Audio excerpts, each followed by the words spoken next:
Hello, good morning, good afternoon, good evening. I don't know when it is for you, but good morning for me.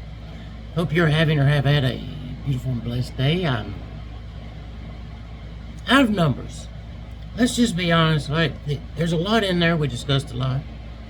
That's important for your knowledge, a base knowledge, going forward.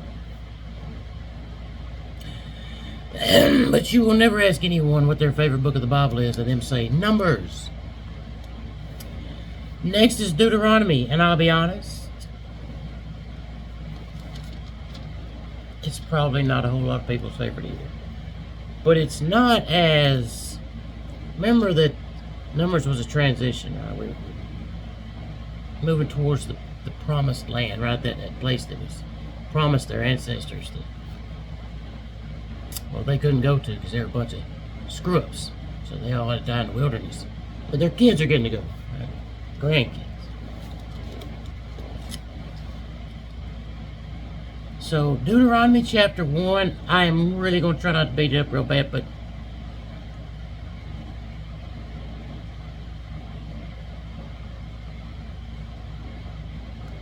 there is a lot. I don't know if it's like we have to...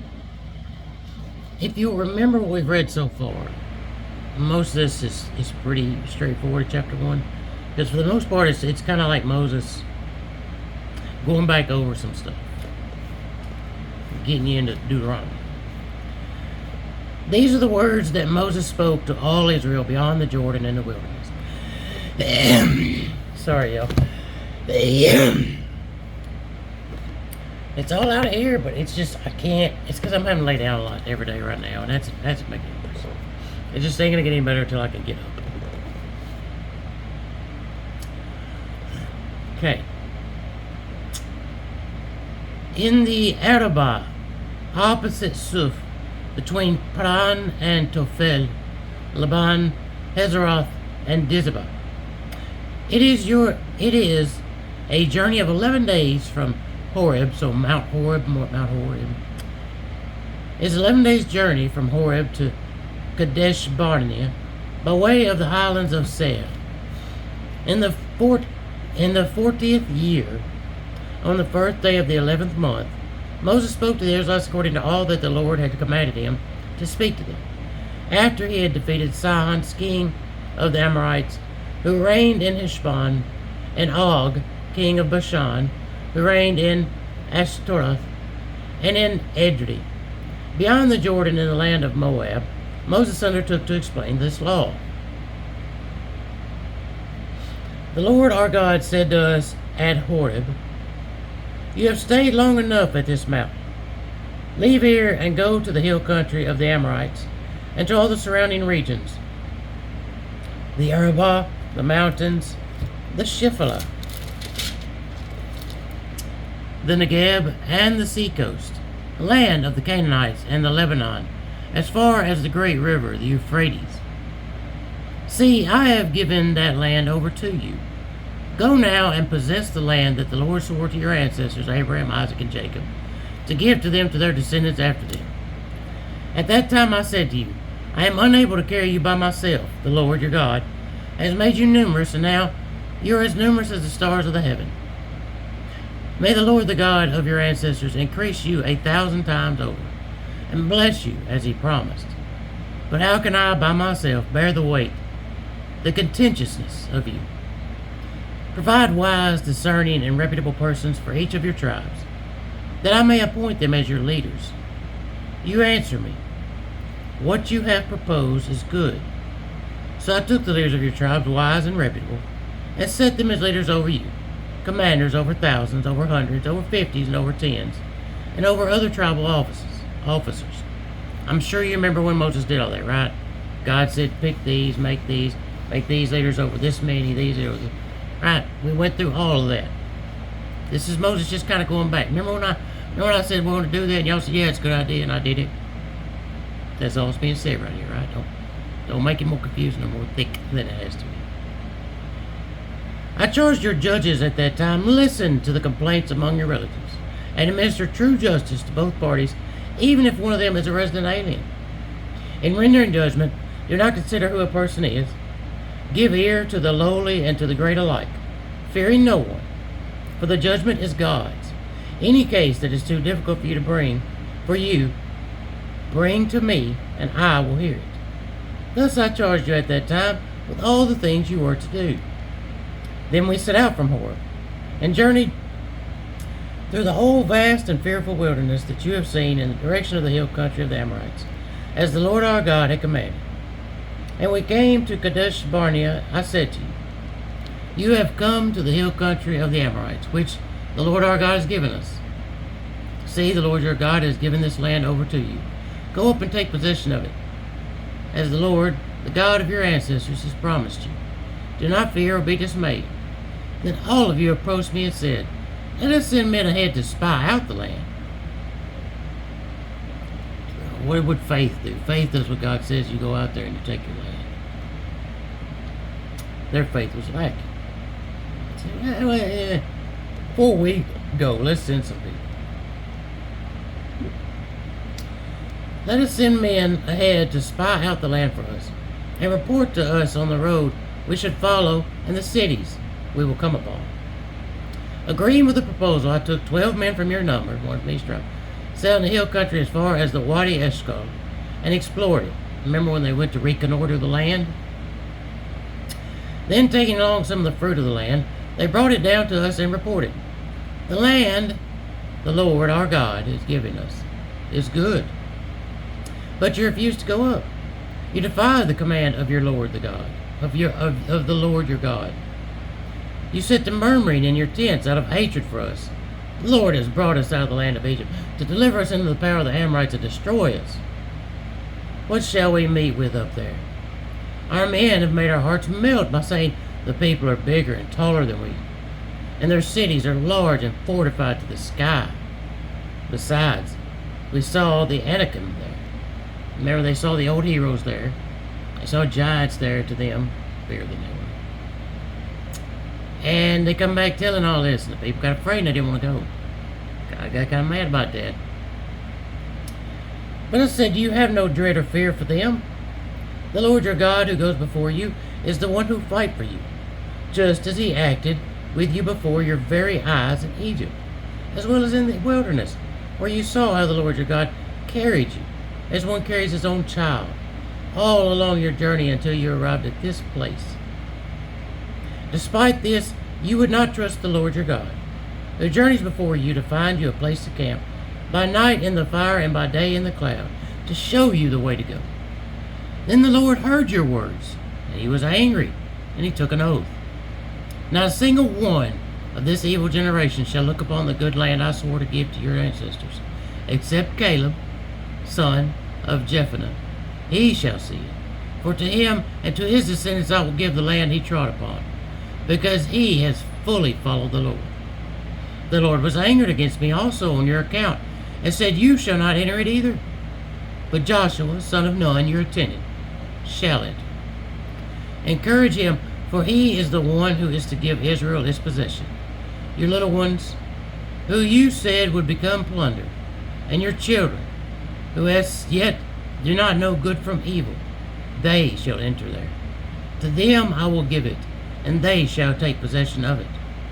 But as for yourselves, turn back and proceed into the wilderness on the Red Sea road. In reply you said to me, we have sinned against the Lord. We will go up ourselves and fight, just as the Lord our God commanded us. And each of you girded on his weapons, making light of going up into the hill country. But the Lord said to me, warn them, do not go up and fight, for I will not be in your midst, lest you be beaten down before your enemies. I gave you this warning, but you would not listen. You defied the Lord's commands again, and arrogantly went off into the hill country. Then the Amorites living in that hill country came out against you, and put you to flight, the way bees do, cutting you down in Seir, as far as Hormah. On your return you wept before the Lord, but the Lord did not listen to your voice or give you ear. That is why you had to stay as long as you did at Kadesh. Chapter 2. Then he turned and proceeded into the wilderness on the Red Sea road, as the Lord had told me, and circled around the highlands of Seir for a long time, Finally, the Lord said to me, "You have wandered around these islands long enough. Turn and go north. Command the people. You are now about to pass through the territory of your relatives, the descendants of Esau, who live in Seir. Though they are afraid of you, be very careful not to come in conflict with them, for I will not give you so much as a foot of their land, since I have already given Esau possession of the highlands of Seir. You shall purchase from them with money the food you eat. Even the water you drink you shall buy from them with money. Surely the Lord your God has blessed you in all your undertakings. He has been concerned about your journey through this vast wilderness. It is now 40 years that the Lord your God has been with you, and you have lacked nothing. So we passed by our relatives, the descendants of Esau who live in Seir, leaving behind us the Arabah route, Elath, in Ezion Geber. When we turned and passed on toward the wilderness of Moab, and the Lord said to me, Do not show hostility to the Moabites, or engage them in battle, for I will not give you possession of any of their land, since I have given Ad to the descendants of Lot as their possession. Formerly the Emim lived there, a people great and numerous, and as tall as the Anakim. Like the Anakim, they were considered Rephaim, though the Moabites called them Emim. In Seir, however, the former inhabitants were the Horites, the descendants of Esau, dispossessed them, clearing them out of the way and dwelling in their place, just as Israel had done in the land of its possession, which the Lord gave it. Now get ready to cross the Wadi Zered. So we crossed the Wadi Zered. Now 38 years had elapsed between our departure from Kadesh Barnea and the crossing of the Wadi Zered. So they were 2 years away when they crossed the Wadi. Yeah? In the meantime, the whole generation of soldiers had perished from the camp, as the Lord had sworn they should. Indeed, the Lord's own hand was against them, to rout them from the camp completely. When at length death had put an end to all the soldiers among the people, the Lord said to me, You are now about to leave Ar, and the territory of Moab behind. As you come opposite the Amorites, do not show hostility or come in conflict with them, for I will not give you possession of any land of the Amorites, since I have given it to the descendants of Lot as their possession. This also is considered a country of Rephaim. Formerly, the Rephaim dwelt here. The Ammonites call them Zamzummim, a people great and numerous, and as tall as the Anakim. But these two, Lord cleared out of the way for the Amorites, so that they dispossessed them and dwelt in their place. It's worth looking up where some of this stuff is at and why there's so much fighting sometimes. Depends on whose family you say you're from, what you ought to have.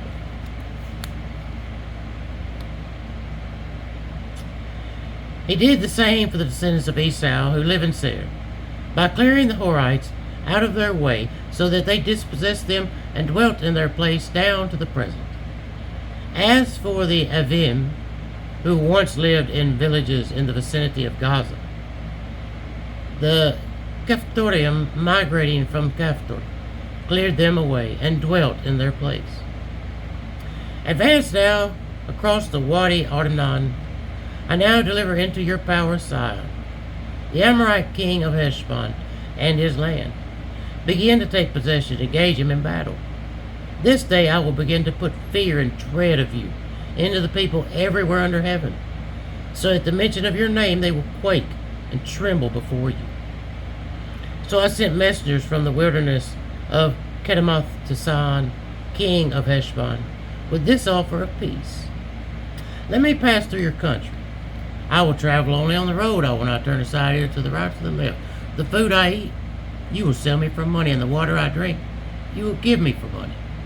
Only let me march through, as the descendants of Esau who dwell in Seir and the Moabites who dwell in Ar have done, until I cross the Jordan into the land of our Lord, our God, is about to give us.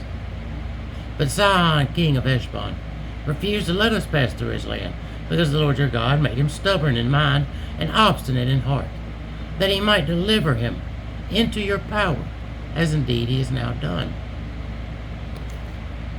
Again, this is all Moses catching us up we're in transition. Remember, Numbers was our transition, right? This is Moses catching us all up. This is the narrator, making sure we know what's been happening. These things are really important to read because it reminds you the important bits of what you've been reading. Because he only mentions the important bits. Anyway. Then the Lord said to me, now that I have already begun to give over to you Sihon and his land, begin to take possession. So Sihon and all his people advanced against us to join battle at Jahaz. But since the Lord our God had given him over to us, we defeated him and his sons and all his people. At that time we captured all his cities and put every city under the ban.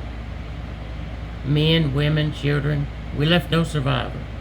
Now, remember, he told you to put something under the ban, you devote that land to God, right? And like the Levites get to do things with it, right? They're always after they take land that the Lord has given them, right? God has given them the power to take it because they weren't as mighty as the force they were going against.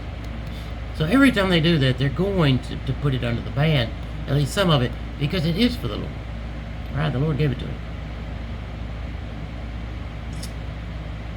I lost my place.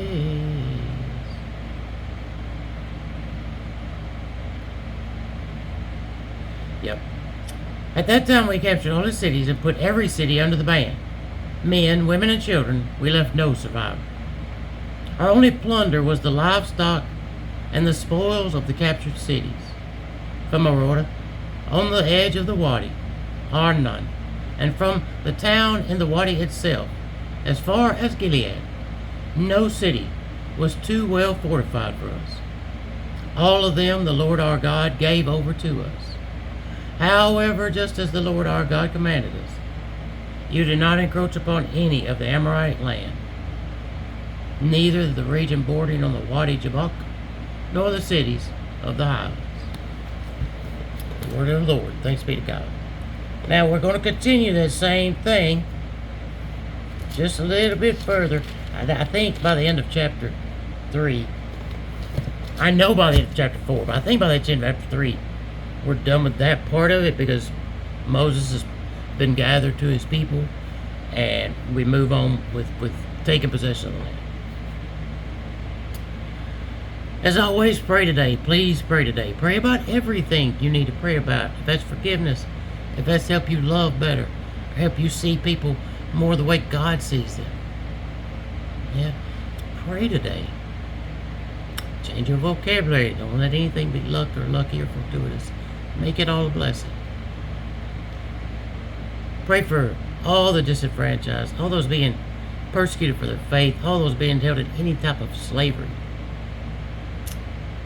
Pray for the leadership of the world and for the religious world.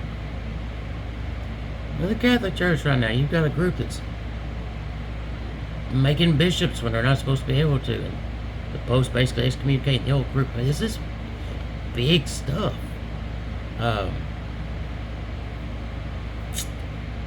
Pray for the leadership of the religious world and the secular world, because both,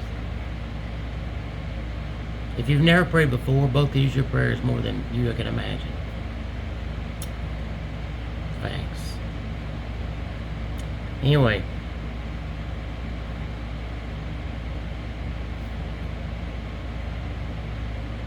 pray, change your vocabulary, change your perspective. All the evidence of the world points to an intelligent mind that created all this.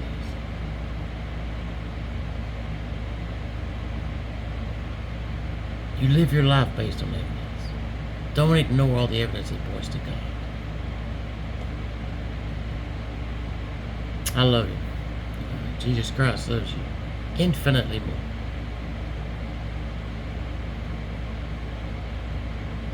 Pray today. I need to shut up and listen. I love you. Have a great and blessed day.